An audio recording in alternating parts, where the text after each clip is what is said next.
too.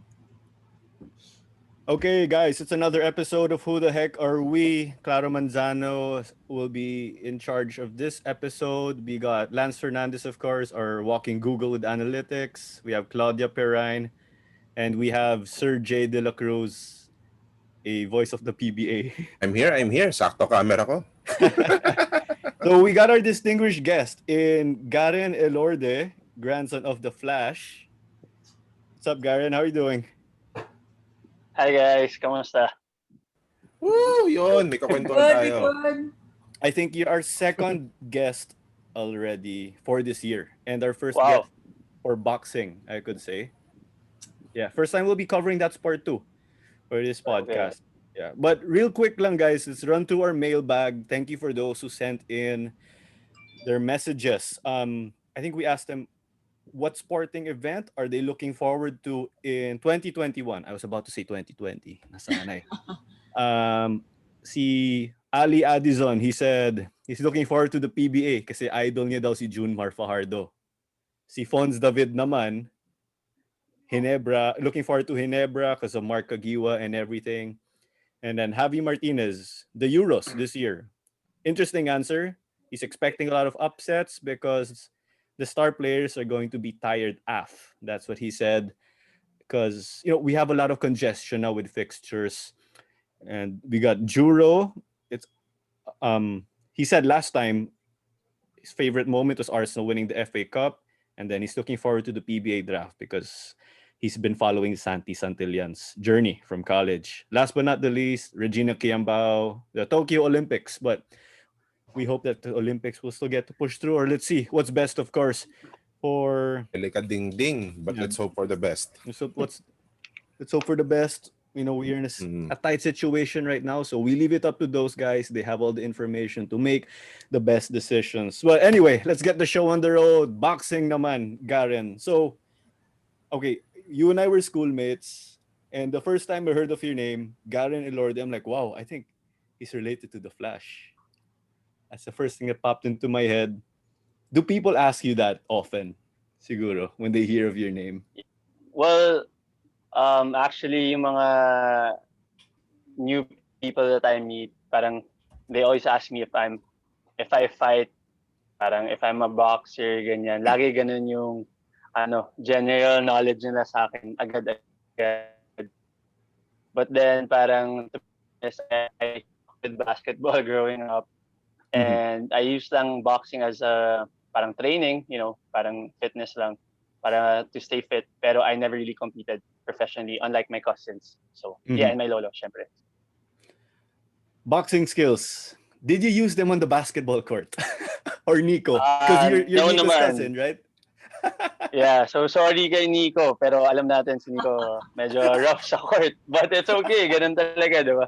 Kailangan naman minsan. So, Mag-guess nga natin si Nico dito next time. Pwede. No, we should have gotten Pwede, Nico pwede. now. That would be funny. yeah, actually, dapat nga, para dalawa kami sana ni Nico. That's cool. Online suntukan, pwede ba yan? Yung mga online virtual fighting games, di ba? Siguro may boxing na ganun. Yeah. Pwede. Growing up, they had that on Yahoo Messenger. So we can have Garren versus Nico. Tapos tayo magko-commentate. Ayun. Pwede. We can do that. Kampi na lang kami ni Nico. Kampi na lang kami. Tag team pala. Okay yun. Oh, Then syempre. two people from the pod will compete against you guys. Pwede yun. Yeah. Ideas So yan. anyway, you guys got any questions? Perhaps you can go with you, Lance?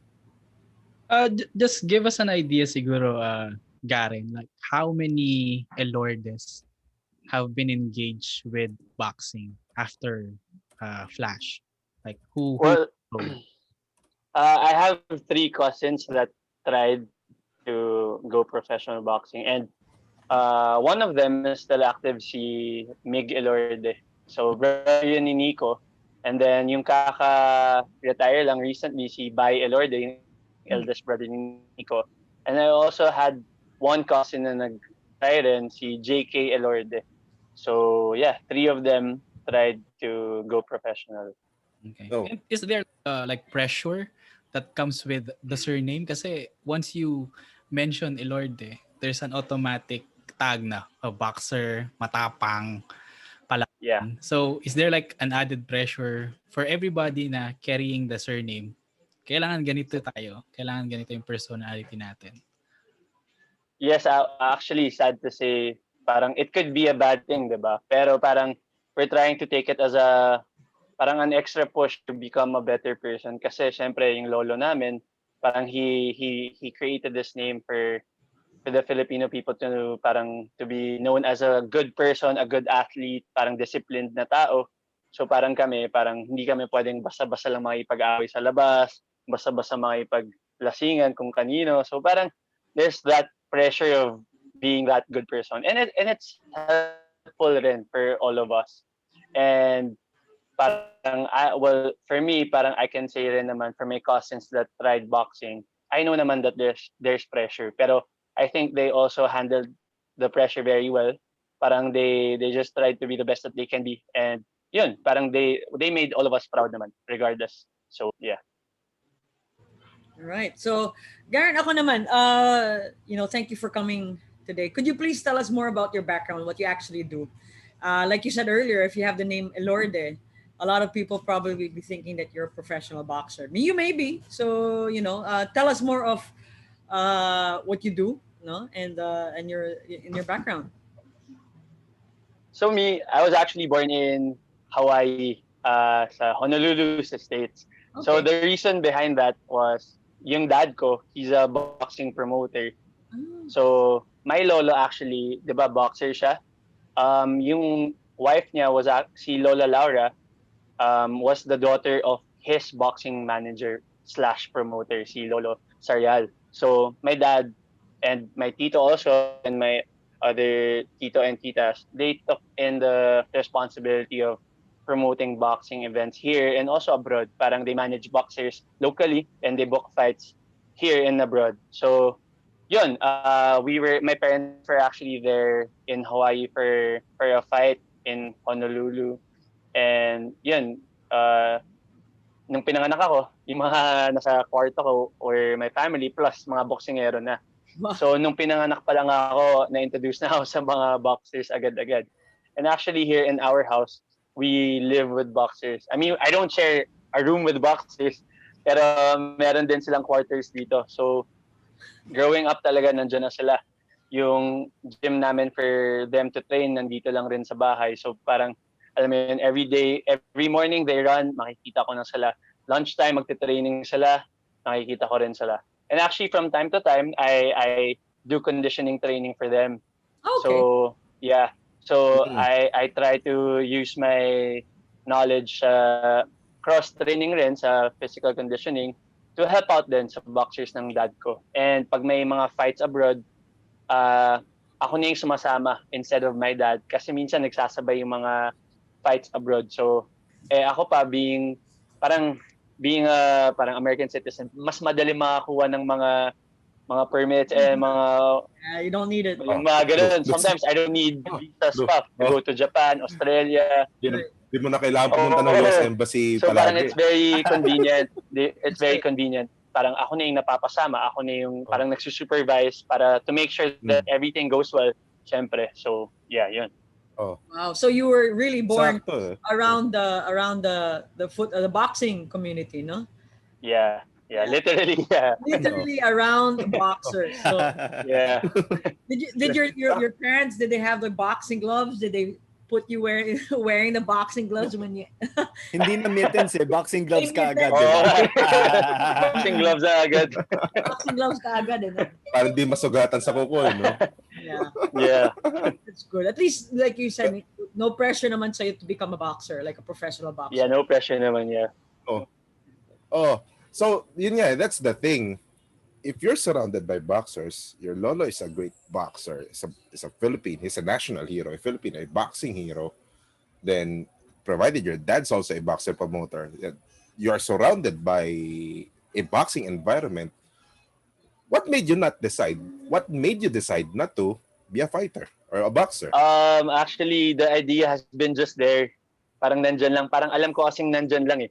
So parang I fell in love with another sport growing up. Kasi parang I don't know, maybe I took it for granted na nandyan lang yung boxing forever. Pero now that I'm 30, parang wala na rin. So parang na-enjoy ko na lang siya as a sport, as an exercise.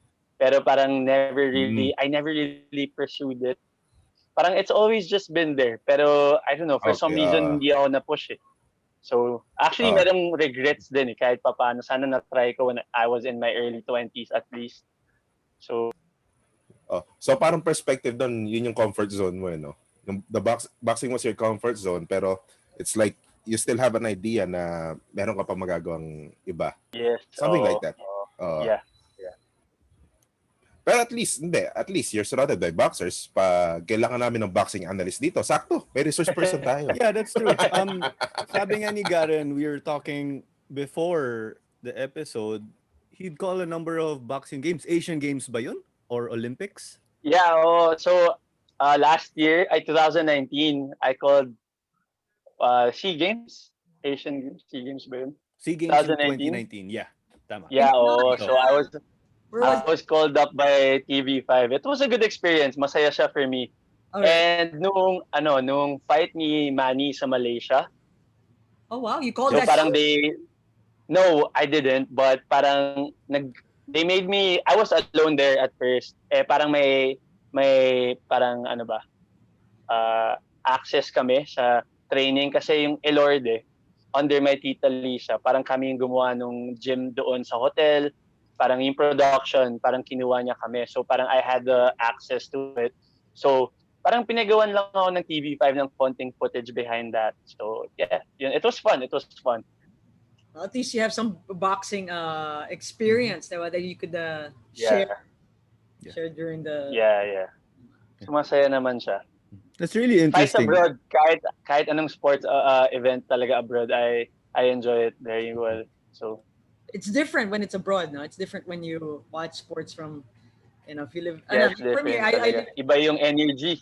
yeah, iba yung energy. Like I lived in Sydney like for 10 years, no, and I love this sport called cricket. Iba yung energy. It's different energy. Like it's unlike here, no. Parang dito, it only gets big when it's gilas, right? Or when it's the sea game, So, but the good thing about the sport, we had the SEA Games here. A lot of the sports that were unknown got their audience, diba? That's true. So, what do you yeah. think of boxing being a hopeful in getting a gold for the Olympics? For me, boxing talaga is the number one sport for me na kaya talaga magka-gold sa Olympics eh. Mhm. Parang, I mean like, yes, parang they're pushing for the gilas and everything. And also they're doing the 3x3 parang to give more chance to the basketball players to actually excel in it. And we are. But in terms of physical attributes, skill level, at saka yung heart lang talaga natin eh. To compete sa boxing iba. Kasi nga, parang for them nga, parang they say na parang ito na yung all or nothing. Parang ang daming behind the punches, ang daming bawat laban, iba yung hugot ng boxer. And that's what I feel every time I watch a boxing event na pinopromote namin. Makikita mo talaga yung drive nila to win and fight. So, hindi lang yung, basta marami talaga yun. Feel ko talaga. Yeah. So, yun. I think naman talaga malaking chances natin. Yeah. I hope so. I think hopefully the Olympics pushes through, no? Yeah, because right now. Yeah, hopefully. Yeah, diba? As of recording, there's. It's gonna be this year? Tuloy pa ba siya this year? Well, the report says that's gonna be canceled, but then they reneged the report. They're saying it's gonna go through. So right now we don't know, but hopefully. Sana matuloy. Well, we still caution in the wind that it will happen. Yeah. That there will be a miracle. So, just to piggyback on what Claudia asked, no? So we have a great chance of getting a gold. We came close with Onyok before, and then Villanueva in '64. What do you think has to happen for Filipino boxers, be it training, conditioning, or whatever, to get that gold medal? And then second question ko, boxing kasi has become an exercise na rin, recreational for a lot of That's It's why a good one, I can say. of Elorde gyms. Ayan, so trying to plug it in also. Thank you. So there are a lot of Elorde gyms around the nation, the Philippines. So second question is, what makes boxing a total workout? Ayan, so two questions. Okay. So I'll start with the first one. To be honest naman, magagaling yung mga Pinoy boxers natin. And infusing it with different conditioning trainers from like trainers abroad, it really helps us. Parang kami working with our boxers parang for more than 20 years, 30 years. Parang we've seen them grow talaga as athletes. Parang makikita mo nandun yung skill level nila to fight and nandun yung fundamentals nila. Pero parang may kulang pa rin. Parang for us, we've always had the goal of having that world champion. Pero parang laging may kulang pa to take it to the next level. And same with our incoming Olympians nga for boxing. Parang may extra level of parang technique na kailangan pa natin ma-pursue. Parang in terms of conditioning, nakukuha naman. Pero parang kailangan pa ng extra help from another parang trainer siguro pwedeng locally, but they need to find that trainer that will help us get that extra footstep, mas mabilis pa, that extra strength na makakapag-knockout palalo. Parang kulang pa eh, pero we're there already. Parang masasabi ko malaking potential talaga, but we need that extra speed, extra strength, ganun lang. Pero yung heart to win nandun eh. Pero yun nga, parang we need that conditioning training that will push everyone, lalo na yung mga sasali sa Olympics for boxing. Pero kaya talaga, I believe. I want to backtrack a bit, Gary, no? More on your parang the side of a promoter. Because I think you in that situation, you're managing your boxer, you're managing the event, you're talking to, let's say, the co-promoter. Let's say you're working with a fighter from another stable. Yeah. I think that's a really big responsibility. And how, on your part, do you feel that, oh wow, the boxers, I'm in charge of them for everything? Because syempre as a manager, diba, you have to make sure that all they do is worry about fighting and you're the one who sets up these big tickets for them. Does it just come to you naturally, or parang may konting, oh mo, this is such a big responsibility? What are you talking about, here or abroad? Siguro both, maybe, with your experience as a promoter in the Philippines and international. Well, here naman locally, to be honest, we usually do promotions or mga boxing events, and we parang pinapa-free namin sa public. Parang instead of actually asking for fees from people, we want them to enjoy the fights. Parang yung mga nakukuha naman sa ticket sales, it's not what's gonna keep us promoting eh. Parang maliit lang naman yung ticket sales, but it's more of yung mga TV partnerships, ganyan, mga sponsorships, ganyan. So, most of our events naman, if not free, very minimal lang yung ticket sales. And sa abroad naman, parang you're right. Parang the pinaka-trabaho ko talaga doon is to make the boxers not worry about anything else. Siyempre, yung food nila, yung hotel room nila, dapat wala silang maiisip talaga, kundi yung sarili lang nila. Kasi, when we go abroad, lalo na kuwari in a parang malamig na area, kuwari Japan or Australia, malamig minsan, most of the time. Tapos, when we go there, parang a week before, parang they're still trying to get their weight, di ba? So, mahirap talaga yun for them. Sometimes, pag over pa sila ng 5 pounds within 2 days, parang sacrifice talaga. So, parang you need to make them really comfortable. So, bawal yung parang mahirap talaga eh. Parang in their room, we have to make sure na makakapag-steam room pa sila para makapagpawi sila, or I need to find an area where they can run para makapag-sweat pa sila para makapag-lose ng weight.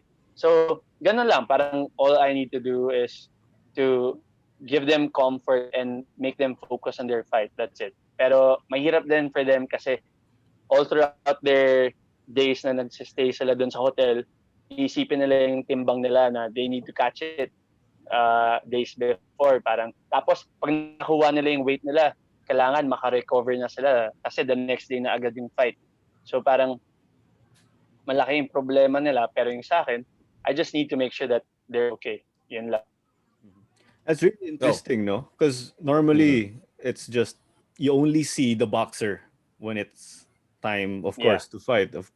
But for you, you're doing everything behind the scenes. I think that's a really big service that you're doing, not just to your boxers, not just to your company, the family, but also Philippine boxing as a whole, paving futures of different boxers. So I think that's a really great job that you're doing also. As you, No, again, ito you nga have yun eh. you have that you can Et, pave the future. oh, You think so, Jay? ito yun, klaro eh. Kumbaga sa basketball, Garren is the team manager of Ayun, the ayun. boxers that's going abroad, di ba? ikaw, ikaw yung bahala eh, no? Pero here's the thing. Yeah, basically, Oh, ganun na nga. Pero here's the thing. Since nadaanan ni Garren to, it's time na it's like we need to educate our listeners dito. So mga hindi pa nakakaalam yung difference between amateur boxers and professional boxers, di ba? So you can run through this, Garren, kahit short version lang. Ano ba yung difference kapag if you're fighting pro or you're fighting amateur? So, well, correct me if I'm wrong, Lance. Alam ko ikaw yung Google dito. Oh. Dati, sa amateur boxing, may headgear pa tayo, extra protection yan. Mm. Lalo, especially with the women boxers, diba? Pero ngayon, for the SEA Games, ganyan, Asian Games, for amateur boxing, tinanggal na nila yung headgear for the men's boxing. But I believe they retained it for the women's boxing. And yung rounds nila per fight is only 2 minutes. Sa professional boxing naman, 3 minutes. And the professional boxing can go up to 12 rounds, lalo na pag championship fight. And pag amateur naman, hanggang 3 lang or 5 lands. But Five maximum ba? is 4, like 4 rounds, 4 or 5. Oh. Pero regarding dun sa weight category, because eto, one basic question to ng mga casual boxing fans, 'di ba? We have Manny Pacquiao who's a boxer is flooring everybody, especially no mga the past 2 decades, 'di ba? Manny Pacquiao has been flooring everybody. Pero ang question ng casual boxing fan is, bakit hindi mag-Olympic si Manny Pacquiao? Bakit hindi pwede? 'Di ba? Actually, to be honest, tinanong ko rin yung pinsan ko dyan kung bakit nga ba hindi. Diba? But it's open eh. Open na yung Yun nga, professional boxers to go in the Olympics. So, hindi nga rin ako masagot eh. Parang it's too late na yata. Hindi ko... That's a new correct. rule change, right, Sir Jay? Actually, yun nga, may rule change, 'di ba? Yumir Marshall, 'di ba? Which is I'm going to ask something about him to you later on. Pero 'di ba? Correct me if I'm wrong, but if for example, the competition is like the boxing competition sabihin natin 5 days. Then that fighter is fighting at 115 pounds. Correct me if I'm wrong, Kailangan ba maintain yung 115 pounds ngayon all throughout that 5 or 6 days?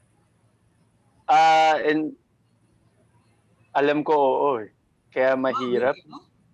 Wow. Hirap Pagod. nun. Yeah, oo. Eating, you have to exercise to lose whatever you ate to maintain. Yeah. Burger timeout doon, no? Parang yun yung mahirap nga. Like you said, consecutive eh. Parang 1 week. Parang hindi ka lang nagda-diet, nabubugbog ka pa. So, Yun nga eh. Man. parang grabe yung combination niya yun. So paano pag halimbawa crackers lang yung kung pag halimbawa kumain ka lang ng isang nilagang baka, mag-gain ka ng 5 pounds. So kailangan kainin mo lang doon crackers no? Usually talaga pag sa mga boxers, ang helpful is yung sabaw, lalo na yung sabaw ng mga baka. Yun yung mga nilaga. Sabaw talaga is very useful at saka helpful sa kanila. At saka gulay, hindi naman talaga siya Yes, correct. gain talaga ng weight. So, kasi lalabas mo rin agad. May metabolize kagad, lalabas kagad sa katawan mo. Tama. Fiber, you have to have fiber. No? Yeah, exactly. Fiber, yun. Let's stick to that thought. No? Not fiber. Fiber, but normally before a fight, they the professional boxers take on they have their weight. They take they have to measure their weight. So what are the secrets of the boxers to catch that weight? But sometimes they take off all their clothes, even their whiteys, tidy whiteys, right? So So, yeah, actually, totoo diba? yun. Actually, here in Manila, sa GAB, sa Games and Amusement Board sa Makati, pag weigh-in na talaga doon, yung iba talaga, they Strip take down. off everything. And then may towel lang. Yeah, kailangan may picture pa yun. So makikita mo, naka-towel lang talaga. But lalo na abroad, ang hirap talaga kasi pag malamig. And then there was also a time na yung boxer nga na napunta doon, he had to shave. Kasi parang ilang grams lang ba yun? Or konti na lang talaga, parang 200 grams or whatever. Parang he had to shave his hair. Pero yun, nakuha na niya. At least, hindi siya Kasi if you parang go overweight, it's either magkaka-penalty ka, Yeah. or lalakihan yung boxing gloves mo from 8 ounce to 10 or 12 ounce, malaking disadvantage na yun. Or, hindi nila i-count pag championship fight, hindi nila i-count yung title on the line. So parang sayang lang lahat ng hirap. So gagawin mo talaga lahat. And there are times na parang may 2 hours ka or 3 hours na binibigay sa box for you to lose weight. So may chance ka pa rin. Pero imagine, losing a pound or two in 3 hours lang. Parang madidehydrate ka sobra. Sobra. Yeah. And in Japan pa, yung mahirap doon is, mahirap bumili ng Gatorade. Ay, sorry, can I say a brand? Of I course. don't know. Yeah, But no yeah, problem. it's hard to... You're So not- yeah, hindi sila, mahirap bumili ng Gatorade doon. Parang doon, mas sanay sila kesa uminom ng Pocari Sweat. May ganun Minsan mapili yung boxer So, kung saan lang sila hiyang. Parang Hiyang, ganun. So, oo. That's the word, it's hiyang. really hard. It's really hard. So, ganun. Parang, syempre, on the way pag sa airplane pa lang, syempre may pagkain, di ba? Yung boxer trainer, yung boxer, syempre, bibigay lang niya yung pagkain niya sa trainer. Yung trainer yung lumalaki lagi pag nasa fight abroad kasi doble lagi yung kinakain niya So, ganun, kawawa yung boxer. Para most of the time, it's him fighting himself to get that weight in more than the actual fight. So, yun, ganun yung mga experiences ko with our boxers. So, yeah, yun. But like one time, I remember, I think Manny was like eating pa right before weigh in. I'm like, wow, dude, are you serious? You're gonna weigh in right like Yeah. remember that fight? I think I forgot who he was Well, fighting. may ganun naman. Like, for example, like Manny nga, parang he went up to 154, if I'm not mistaken. Lumaban ba siya ng 154? Did. Diba? With Margarito. Margarito. Margarito, Mhm. that's Oh, right. Margarito. Exactly. So, yung mga ganong fights, pag yung normal walking weight mo naman is lighter, talagang you're gonna have to gain more weight just to reach that weight naman. So, may ganon. That's why he was eating pa. Pero swerte na rin yun. Yeah. But that fight, Margarito fight, di ba, people were saying he was gonna be slower. He was, because he was Yeah. at that weight class, but he was still fast. He was Still, grabe yung speed niya kasi yung age din niya, parang prime niya pa yun. Plus, malaki talaga si Margarito, kayang-kaya niya iwasan at saka ikutan So, it was impressive. I was very impressed. I think a lot of people were impressed the fact that it was a heavier weight class. That's because he was still that fast. It was Yeah, amazing. well, a lot of people doubted him also. That's A right. lot of people said na mananakot yan. Parang it's eto na yung fight na mawawala na si Manny. Pero, yan, he proved everyone wrong. So, yeah, ang galing. Yeah, he was flooring everybody. Yeah, it was. Lahat, right. lahat tumahalik sa lona. Yung Yeah. yung maganda doon kasi Pacquiao, I think he used to fight about 130 pounds, no, Garren? And then you Yeah. said nga, he went up to 154. So he had the luxury there of feasting even before weigh-in. No problem. Yeah. But Malaking jump yun for him. is that something boxers normally do or bihira? Well, Rare? bihira kasi after the 154, bumaba na siya to 147, lumaban pa siya to 142. So parang talagang tinry lang niya Parang you can see that sinabi niya sa sarili na, I can do this, let me try it. And then, tuloy-tuloy lang siya until now. He's probably gonna fight one more before he runs for presidency. I don't know. Diba? So, That's a big possibility. kaya. For me, Pacquiao is a super athlete. So, nakakabilib siya kasi makikita mo, despite everything that he's doing, despite everything na iniisip niya, nagagawa pa niya to. He's staying physically and mentally fit. So that's something that we all wanna, endure in our lives. Mahirap naman yun. So, but yeah, nakakabilib na we can look up to someone like that. And yeah. Going back with Olympic boxing siguro and comparing with professional, given your background, Garren, I think you're the perfect guy to answer this. Kasi I think for sprinting, maybe track and field, my endurance and my sprinting. So different muscles there are used. Basketball, you have 3x3, you have 5-on-5. I think 3x3 puts a premium on skills. So for Olympic boxing and professional boxing, may ganun din ba? Parang my sprint, my endurance.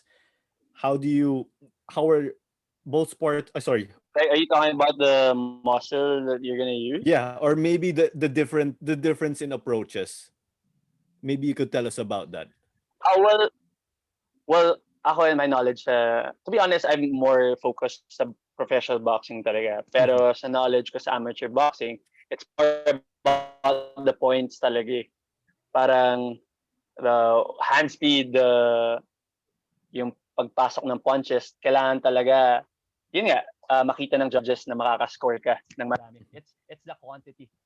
It's more than anything. And in boxing naman, sa professional boxing, ganun din naman, points are needed if hindi mo ma-knockout yung kalaban mo. Sa professional boxing, mas high chances yung pagkakaroon ng knockout. And yun nga, talking about the muscles used in boxing, people think that about the upper body, pero strength comes sa lower body talaga, sa legs, sa hips. So, yun yung mahirap rin talaga. So, if mapapansin nyo, if you meet a boxer, lalo na sa mga 8-rounder, 10-rounder boxers, at saka sa mga heavier weights, makakapal yung legs nila, yung mga calves nila, yung thighs nila, malalaki yan kasi nga, they use it for their strength, hindi lang puro upper body. So, yun.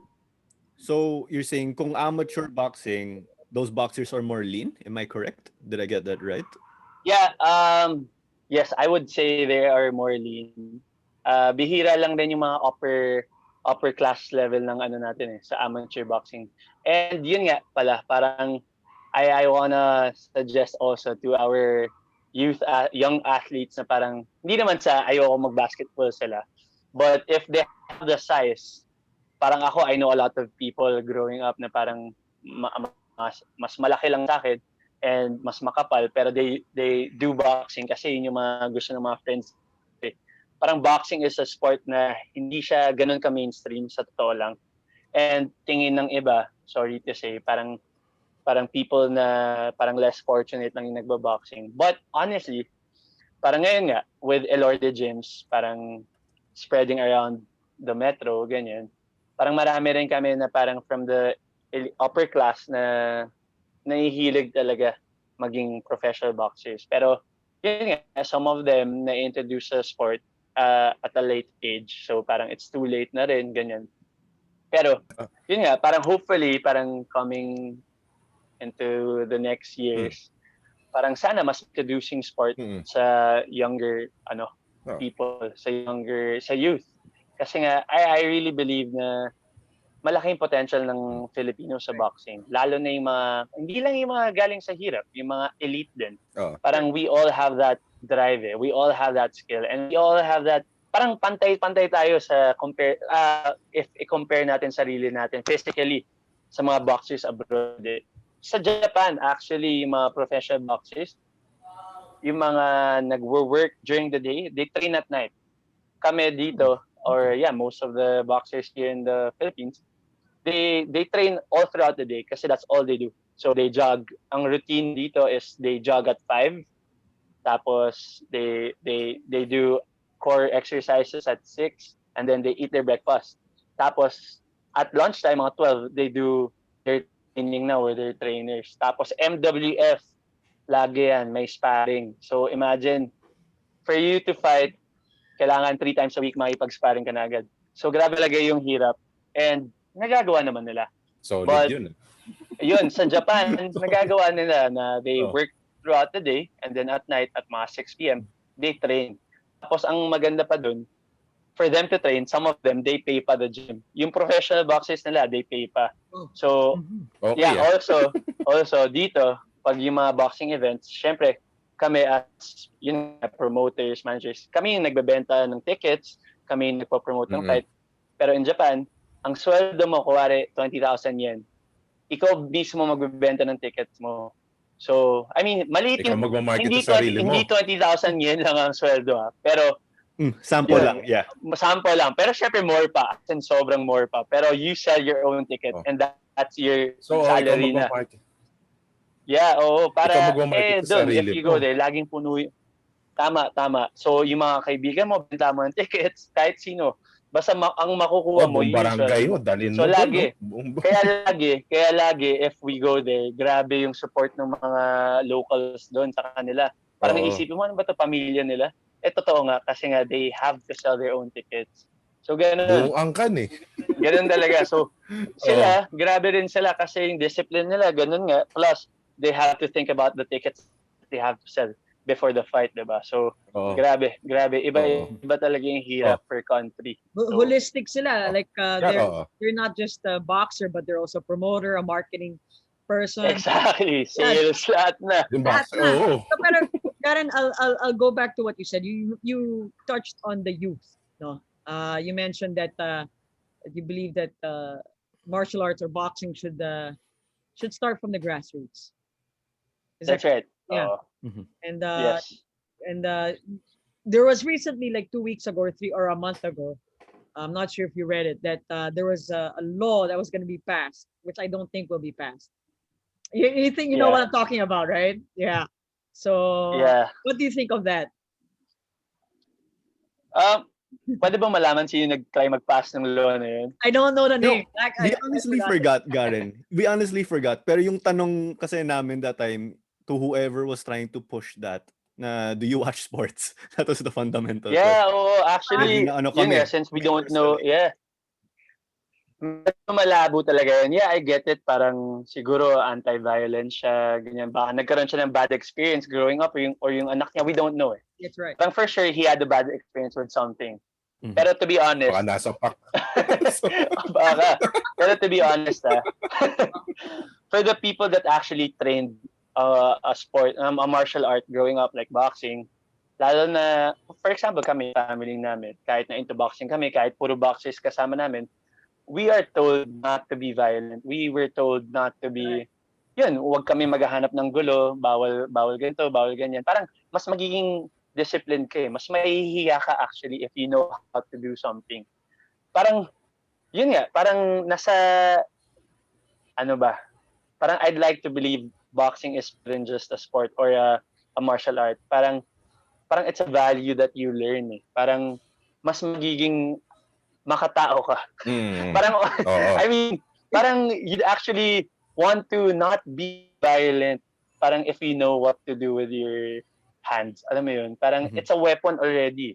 And actually, for boxers, for boxers, parang bawal yun. Parang pwede kang makulong. Actually, mas tataas ang self-control mo pag marunong ka mag-boxing. So, I understand. It's sad na may nag-try mag-pass ng law ng ganun. Pero, I don't know, maybe he really had a bad experience.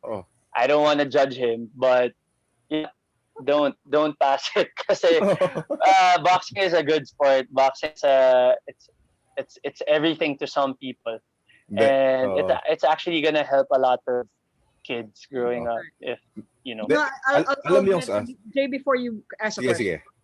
I also started young age. I did martial arts. I did a bit of bakbakan, and one of my brother actually mentioned a good fighter will know when to fight. And Wait, what sport did you do?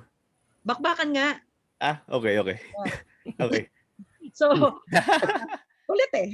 So, what my brother said was you'll know when to fight, and then you'll know when to just back out. So, that's true. Diba? You'll know when to fight. You'll know when a good fighter will know when to attack. He'll know na, I'm gonna attack this guy kasi he's too violent now, or just let it be, diba? So that then you Di ba? Mm. So, Actually, it's parang ako with my experience and syempre with the people that I've been with, family ko, it's the hardest part or the harder choice to make is the letting it go. Alam mo yun? Kasi parang you can always just fight. Eh. Parang kaya naman to eh. Alam mo, tara na. Pero hindi. You always have to think na no. Parang yun nga, you have a name to protect.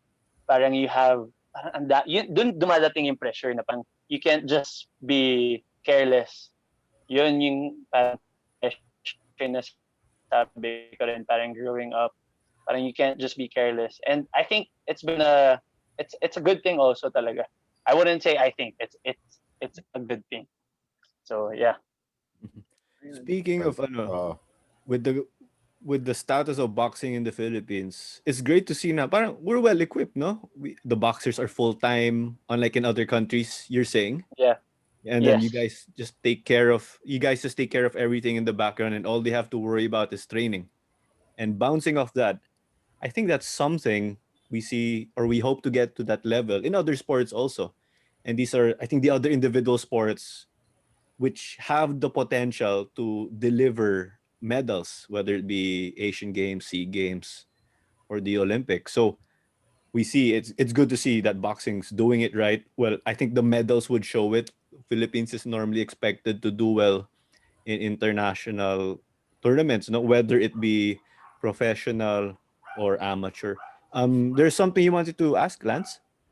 Yeah, just would like to ask kasi boxing is a contact sport eh. So COVID struck, it's banned. So how has the promotions, everything been during this pandemic? And siguro singit ko na rin, second question.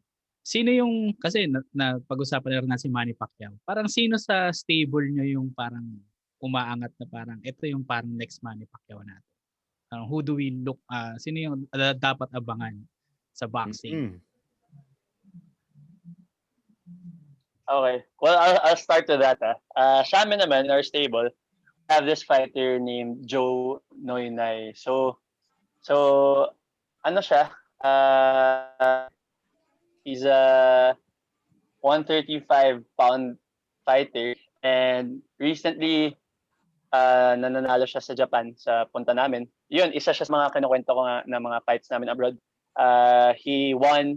Yun nga, kailangan talaga kasi convincing yung mga fights mo. Mahirap yung parang tapos yung fight and then we go to the judges scorecards. Kasi kahit anong sabihin natin, may bias pa rin sa ibang mga places. Eh. So, yeah, so he won via TKO. Parang convincing siya. Joe Noy na yung name niya. And yun, hopefully nga, parang matigil na yung ban ng sport. Kasi for me, actually, I mean, I just want the pandemic to end. I want everything to be okay. Sana magkaroon tayong vaccine and everything.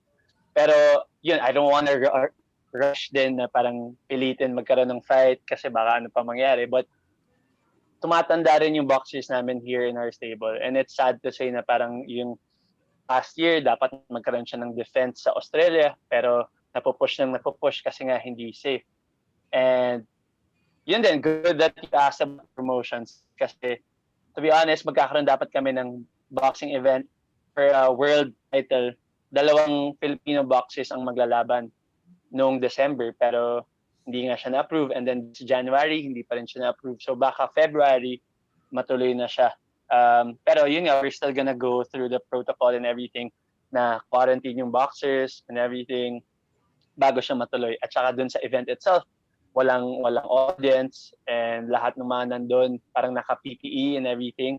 And yun, we're willing naman to parang abide by the rule and everything. Pero basta matuloy nga, basta magkaroon din ng action, parang activity yung promotions kasi yung mga boxers, like I said, parang full-time sila dito and it's not like they're earning anything anymore. Pero yun nga, we feed them, we house them. Pero hindi sila nagkakaroon ng extra income na from the potential fights that they're supposed to have. So, yun, kawawa rin talaga lahat. So that's Joe Nainay, the boxer to Joe look Noynay. Noynay. Joe Noynay, yeah. Joe Noynay. Yeah. Okay, save the name, everybody.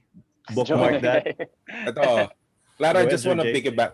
I just want to piggyback on that. Pero first, before of that, can you tell me, di ba, sa basketball, meron mga players na ang foundation nila is sa street ball, tapos merong scientific ang nag-umpisa, di ba? Talagang tinrain. Meron din ba sa boxing yan? Yung tipong nag-umpisa talaga sa mga piyesta-piyesta. Suntukan sa Yun, piyesta. actually, Tapos meron yun talaga yung, nag-umpisa sa boxing gym talaga. yun yung sasabihin ko. Actually, yung mga galing probinsya nga, mga nagsa-start yan. Lalo na yung pag may mga election, yung mga campaign events, sa mga Oo. paboxing ni Mayor, mga paboxing ni Consejero, ganyan, doon talaga Oo. nagsa-start. So, maraming mga amateur fights kasi nga, maraming bata talaga mahilig sa boxing. Pero parang mostly sa province, ganyan, doon nagsa-start. Tapos, may mga, if they start liking the sport, parang swerte rin na merong mga trainers by the area, mga dating boxers, professional boxers around the area na nakikita nila yung bata na yun. And then once na may parang potential nga yung bata, meron namang mga stables sa Cebu, sa Jensen, pero yung iba, mostly, lalo na yung mga galing Manila, pinapat-try out nila dito sa stable namin or sa main branch namin sa Elorde. So, ganun, yung mga nakikita lang talaga sa mga ganun. Or yung iba, nagwo-walk-in lang sila, parang they ask around paano ba maging professional boxer. So, may tryouts naman kami. So, yung tryout namin is papa-sparring namin sila, papa-shadow boxing namin nila, titingnan namin potential. Tapos papa-spar namin sila sa mga beginner na boxing para kita nga may fundamentals or gauge na kung kakayanin ba. So, yun. Yun yung mga magaganda sa piyesta, yung tipong talagang walang guard, yung bato ng suntok, hindi naman yung knuckles yung tatama, yung ilalim ng kamay yung tatama, yung ganun lang sila ng ganun. Yung maganda sa piyesta, di ba? Pero nakakakita ka ng mga nga dun eh. Marami, mga actually. diamonds in the rough. Marami. Pero, Garren, talking about Jonoy Nay, sige, since yun yung ibinato yung pangalan na masasabi nating yung pwedeng kumpara yung may potential na maging next Manny Pacquiao. We've seen the career of Manny Pacquiao. Ang daming best na ipinalabas sa TV. On my age, nung bata pa ako, napanood ko na yung mga laban ni Manny Pacquiao doon pa sa that epic blow-by-blow program ng Vintage Sports noon. That was so Talking about John Noynay. Talking about John Noynay, what must happen? Kung ano yung kailangang tamang mangyari sa karir ni John Noynay para makalipad siya, he reached the levels of a Manny Pacquiao? Ako, realistically, kailangan lang niya makalaban ng world title fight. Parang doon na yung test niya. Kung matalo siya, edi matalo. Pero kung manalo siya, then makikilala siya sa buong mundo. Ganon din naman nangyari kay Manny Pacquiao. Parang out of nowhere, parang nabigyan siya ng chance and he was able to grab it. Parang it's that opportunity lang. Parang for me, right now, parang he has to have that to prove nga to himself and to everyone na I have a name to prove or I have something to prove. So, yun lang yung hinihintay ko for him, that opportunity. Kasi feeling ko, I mean, baka may bias, pero feeling ko, he has that X factor na to become a world champion. So, yeah. That's great. Sabi nga ni Lance Oo. Joe Noynay's nickname, the Jawbreaker. Kakatakot I jumped in my seat when Lance messaged that to me. Pwede yun Ganda nun. Yeah. Joe. Did you guys make that nickname, Garren, as promoter or galing lang yun sa media? Sa media, may nagbigay ng moniker sa kanya. Oo. The funny stuff that media people think of. That's true. Ganon din naman sa mga nicknames in basketball, no? Diba? Yeah, oo. Yeah. Speaking of yung tryouts and everything, are your Elorde branches, especially yung main, are you guys just able to get in a good number of people who are interested to try out for the stable pre-COVID, of course? Or do you have someone who travels the Philippines going to those amateur carnivals like what Jay? Scouting. Ayun. Yeah, actually, that's actually one thing that we lack, yung parang scouts sa mga basketball, 'di ba? Napupunta talaga sa province to look into potential boxers. Ang sa amin lang is if you go here and then you were referred to someone na boxer, then parang yun eh. Parang that's what we get. Eh, in boxing naman, we can't really get a pool of like 50 players or ganyan. If ngayon sa amin, we have 18 to 20 boxers here in the house. So parang marami na yun. Parang we go as low as 105 na boxer up to 135. So medyo malaki na rin yung range. But yun yung one thing that we can improve on actually yung yun parang scout na parang pupuntahan talaga sasadyain yung isang province to see this fighter. Pero kasi ang problem naman with boxing is unlike sa basketball sa social media, 'di ba? Parang if you take a video of this guy playing basketball and may potential, maano na yung name mo eh. In boxing naman parang bihira, parang may teenager na ang galing ganyan. So that's one thing that can be improved on, and I think it's a big possibility, and I feel like malaking potential yun if magkakaroon nga ng local tournaments per province, and people from Manila or like us, we can go into that place and check them out. Yeah, yun, magandang suggestion yun. That's really interesting kasi ayun, basketball, someone gets famous on social media, house of Yeah, highlights oo. or something, someone dunking. That's true. We don't really see much in boxing, no? Yeah. It's hard. So, for me, like, very, I wouldn't say I like it or I don't like it. Pero yung parang recent fight with Nate Robinson and Jake Paul, Oh my gosh, that's so. parang I'm really sorry. I know they earned a lot. That's what they want. Pero parang nakaka-offend for people that actually grew up. Parang, this is what I want to be. Tapos sila parang out of nowhere, sige, let's fight. Alam mo yun, just because they can do it.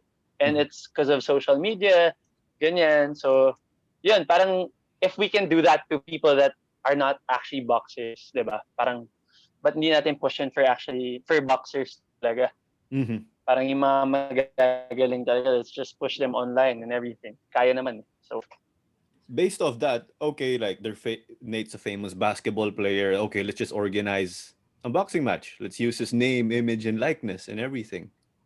And then it's boxing. So I get where you're coming from, because maybe they just started boxing or training seriously just for that fight, just to make money.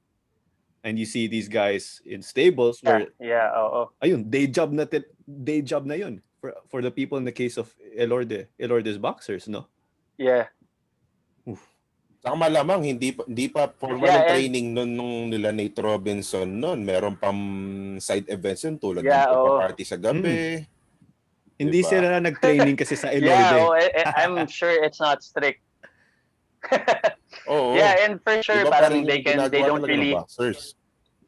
they don't really have to be strict with their weight nga, yung diet. Parang hindi sila naghirap, but then they get the parang benefit of having viewers, they get the benefit of earning a lot for that one fight.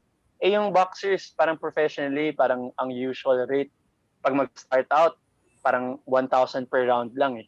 Parang, 'di ba? Parang it's not fair. It's not fair. Yeah. Yeah, so Grabe. oo. Yeah, that's not fair. Papasa pa ka ng ilang beses. Oo. Just for just for a grand per round. Yeah, Aray. grabe. And thing. Tapos there's an incoming Jake Paul Mayweather fight, 'di ba? Mm-hmm. So Oh my gosh. kasi na parang they're doing this to put boxing into people's consciousness, put boxing back to people's consciousness. So what will you say to people who are saying that parang boxing is obsolete because there's MMA already? Boxing is stuck in the past because of UFC and the like. So try to not necessarily dispel, pero what's your counter argument with that? Okay, well, ako naman personally, I never trained MMA, grappling, jiu-jitsu. But yung iba kong cousins, they do. And we've also had a chance to be in events like one championship. Parang yung tita ko, parang nag-partner with them. Siya yung gumawa ng ring. Minsan kasi they used to the square ring instead of an octagon. So they asked my tita Kukoy to make the ring for them. So nakakanood ako ng live events. And for me naman, gusto ko yung hype na ginagawa nila for their fighters. And I like the social media presence they do, parang more than anything. But the fight itself, if you compare an MMA fight to a boxing fight, I've asked around also, and personally, I would still say that boxing is more exciting. Kasi minsan, may chances na store lang sila, nagagrappling, walang ginagawa. Parang, you can hear the fans booing them kasi minsan, ganun lang eh. Pero, but that's the game. That's how they can win. Pero, I still believe that a lot of people still go for the striking. I mean, hindi naman sa ano, pero sa URCC, there was a time na parang mostly yung strikers or yung boxers really win the fights more than the grapplers. I mean, no offense to people that do MMA, but yun ako, parang personally, I'm still for striking and I believe na mas exciting pa rin eh. Kasi yun nga, bakbakan eh. Parang tuloy-tuloy, wala yung matagal kayong nakaya. I don't know. Ako lang yun. And Hindi, yun yung nakakapikon sa MMA eh, di ba? Yung sobrang hype yung fight, Oo. di ba? Makakita mo sa weigh-in, ano, di ba? Sa weigh-in event na intense na yung ano, yung kulang na magsusuntukan Yes, na, di ba? Kulang yung titigan. Yung, pag nagtititigan, parang nauungriyente na sa isa't isa, di ba? Tapos pagdating sa fight, wala lang, magyayakapan lang, di ba? Yun nga, Nakakainis yun. kaya yun. That, Pag si I think Randy that's yeah. Go ahead, Lance. I think Especially that's with one Randy. thing. Yeah, go ahead, I Garren. think that's one thing that boxing should that's one thing that we should learn from yung sa MMA, yung magaling sila mag-hype. Doon sila magaling trash talking, yung hype, yung videos and everything. Masyado kasing naging traditional yung boxing. And I believe it's because yun nga, yung parents namin yung nag-handle, yung ganito, ganyan. But then younger promoters and younger managers are starting to come in. And I think yun nga, magiging mababalik rin yung boxing over MMA, I think. And as a sport kasi, exciting talaga siya eh. If you box, kahit yung training lang, if you hit the hand of your trainer, mafe-feel mo na, shit, ang lakas ko. Sorry for cursing, but parang mafe-feel mo. And if you're there ringside, actually fighting Pacquiao against Matisse sa Malaysia, I was one of the parang me and my cousins nandun lang kami sa ring, around the ring kasi parang security, ganyan. We were making sure na okay lahat. And when we were watching fight, usually pay-per-view lang kami. We would have that parang screen sa ballroom sa Elorde. Mhm. Tapos yung ibang cousins, they would watch live sa Las Vegas. Pero nung time na yun sa Malaysia, we're around the ring, like inside lang. Para lang kami nanood ng sparring, pero si Pacquiao mismo lumalaban. Ang sarap ng feeling eh. And ang iba lang talaga yung boxing kasi you know that may susuntok at may susuntok. Kasi pag hindi ka sumuntok, ikaw yung susuntokin. So, di ba? Parang yun talaga. Parang maganda yung saying sa boxing talaga na it's better to give than to receive. Parang yun lang yung motto for boxers. So, yun. Boxing talaga, it's gonna pop up again. Kailangan lang ayusin yung marketing at saka yung style. Kailangan maging bago ulit. Bring So, back the yun. golden era of Yeah. boxing. Exactly. Muhammad Ali, Joe Frazier, Robert Duran, yung mga those times. Classic. You remember, I'm not sure if you're Butterbean. Remember Butterbean? Yeah, yes. Grabe yun. Parang, for me talaga, you have to be exciting. Parang, kumbaga sa wrestling, sa WWE, parang okay yun eh. Pero parang naging, pangit na yung performance. But yung pag-hype and everything, I think that's where MMA got it eh. Parang dun sila na-inspire. Parang the entrance, the Yung backstory music for the pa. fight. Exactly, di ba? Parang magaling. I wouldn't, parang ang galing. Yun lang masabi ko. Ang galing nila. I've been on the ring. I spar. Sarap. When It's good. When you hit the pad, wow, ang lakas ka pala, di ba? Yeah, exactly. I want to not fuel the fire, but I agree with Garren and Claudia. You hit it, like I feel my knuckle now. I have a knuckle that's somewhat broken. It moves around. Oh, that's good. It reminds Not that check. maybe, Oh, but Claro. it's a good feeling. I need to show you, Garren. Actually, when I was That's boxing in gross. your place, because it felt fine. It feels fine until now. It just moves a bit. You know what's funny? Speaking of live martial arts or anything, when I went to Japan, when I watched wrestling, I'm like, sumo Ayun wrestling. din. Ayun din. Yeah, sumo wrestling, not such a such a boring sport. But when I watched it live, oh my gosh, I think it was so exciting. Seryoso ba? You I've were, never experienced. I've never I know, experienced. we were out. My dad and I, we were like screaming, even though we didn't know, you know, Yeah. who the sumo What's wrestler. happening? Yeah. Pero ang saya. It was fun, and and boxing does that too. It gives that kind of excitement, that adrenaline, no? Yeah, you have to experience it lang talaga. That's Yeah. right. And I hope, yun nga, like, I hope the golden era of boxing comes back. Take not yung entertainment kind of boxing, di ba? You know what I mean when entertainment, bunny ears Mm-hmm. Yes. entertainment boxing. Yeah. That's right. That's right. Entertainment. Kailangan talaga it becomes an entertainment talaga more than anything also. Yeah, that's right. That's right. So yeah.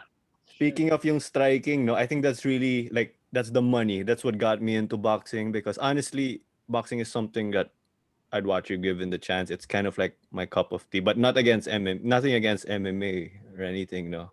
Because I think there's the speed, there's the striking, there's the excitements from the jabs and the 1-2s and everything. But before we segue siguro Garen to like our final part, so you got to show us your side as the promoter. Maybe you could tell us about life running, I think the Alabang branch of Elorde. You Ito mean yung like lives. boxing gyms for Yes. students to train in? Yes, because I think ito yung more on the lifestyle side, no, of getting people into the sport. Yes. This is like the 101s. Yeah. So actually, yeah, I run my own branch festival mall, and then my parents also and my titas have their own branches that they handle, and we cater to everyone actually, to from 6-year-old kids up to 50-year-old, and then women. Actually, mas marami kami women students eh. Ah, Parang mas maraming into boxing na babae. And it's surprising kasi parang, yun nga, parang they're really into it. Parang nung nag-open yung gym ko 5 years ago, kala ko parang puro lalaki, parang mga pa-masculine.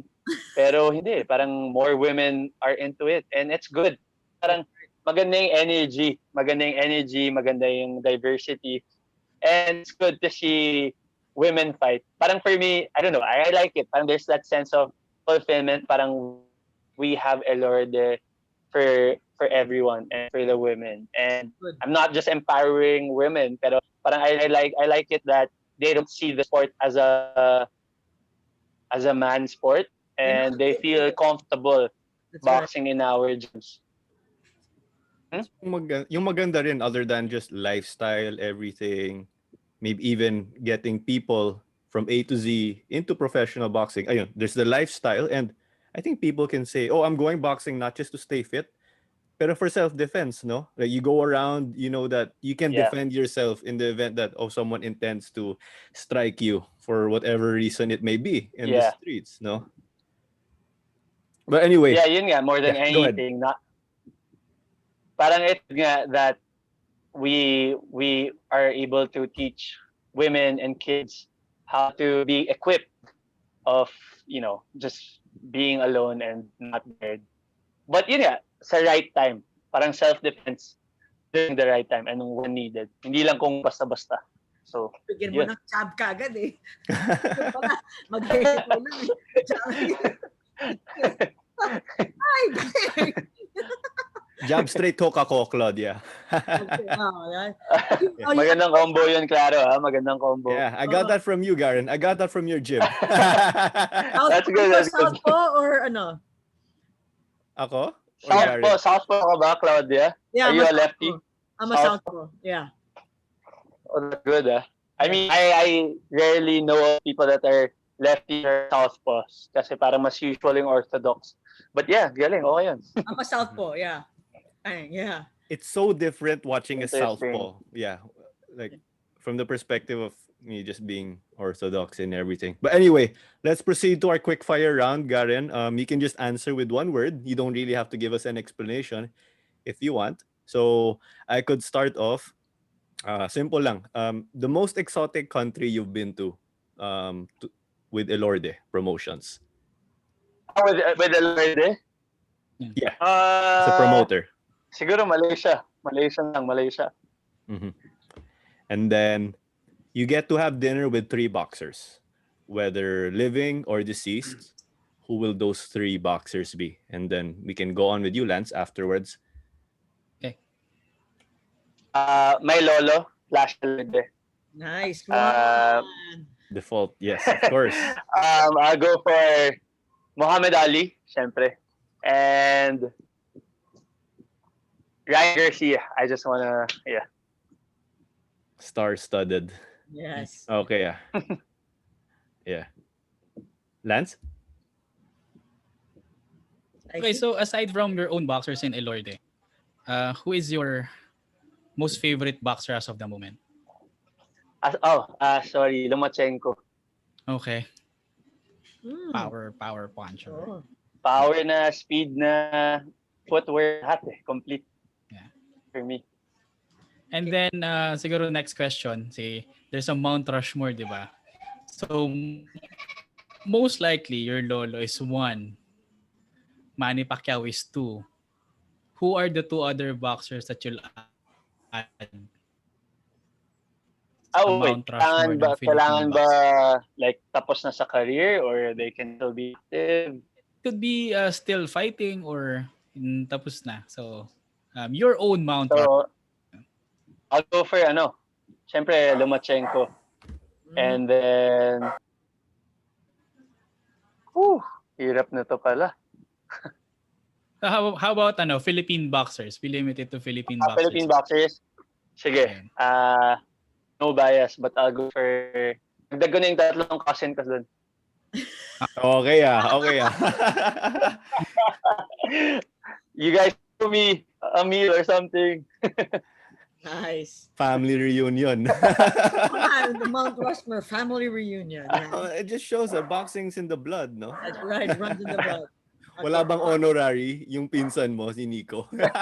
For yung boxing in the court, di ba? Sabi niyo ni Sir J. That's right. Okay, mine. Favorite boxing movie? Ooh, this is hard. I'll go for oh my God. I can break some ice, Garren, to help you. Medyo, ano ba? Ano ba? I like Creed. Siyempre I like Creed, pero my dad loves the old, yung Sylvester Stallone. I like the new one. Wait, no, I like yung kay Jake Gyllenhaal, actually. Jake Gyllenhaal. Oh gosh, that movie. Yeah. Southpaw, I think. Is that Southpaw? Southpaw. Southpaw ba yun? Right. Yeah. Yeah, yun. Yeah. That was sad. But then he left and then nagkaroon siya ng problem and then he came back to it. Yeah. Yes. All right. If one of your best fighters are gonna fight their biggest fight in that they could ever achieve, where would you want them to fight? What arena? Anywhere, kahit... Oh, I would go for the O2 Arena. O2. O2 Arena. Nice. Mhm. And you know why? Kasi maganda din crowd dun eh. Yung mga English, yung mga Breton, grabe. Ooh, So, the hooligans. wild nila. Like, grabe. Like, you're really gonna be hyped. Like, parang, basta the whole fight, they're just cheering. Parang grabe yung energy. I like it. I love it. Yeah, they're crazy. Yeah, they're hooligans, but they love their sport. They love their football. They love their cricket. They love Yeah, that's their true. rugby. Grabe sila. They're even even the boxers. Galing. Good choice. And I'm okay. Yeah, Yes. Thank you. Yeah, very well done, huh? Galing. That's interesting, no? With the English fans, they just bring life to whatever sport it may be. Cultural experience talaga. So perhaps, before we wrap up, Garren, perhaps you could invite people to maybe check out your gym. I don't think gyms are open at the moment, but they can follow you and your gym on social media. Are they open na ba? Can you na? Well, some branches are open in Makati, intact, but my branch isn't. But once we do, I hope you guys can follow us on Instagram. It's Elorde Fit, and we are located in Festival Mall, Alabang. You guys. Nice. May mga fans ka ba? Perhaps you want to give a message or say hi to any of your relatives also around. I would like to give a shout out to joke lang. Hi to my family, to the Elorde family. I hope I made you proud. Okay, so that does it for this episode. That's Garren Elorde again, everyone. If you liked this Thank episode, guys. Thank you. And thank you. if you like this Thank you episode, guys. Nice give us meeting 5 everyone. stars. If you do not like this 5 episode, stars. 5 stars pa rin. Give us a Let's follow go. on Instagram at who-the-heck-are-we_ph. Check us out on Facebook. And again, subscribe on Spotify, Google Podcasts, and Apple Podcasts. See you next episode.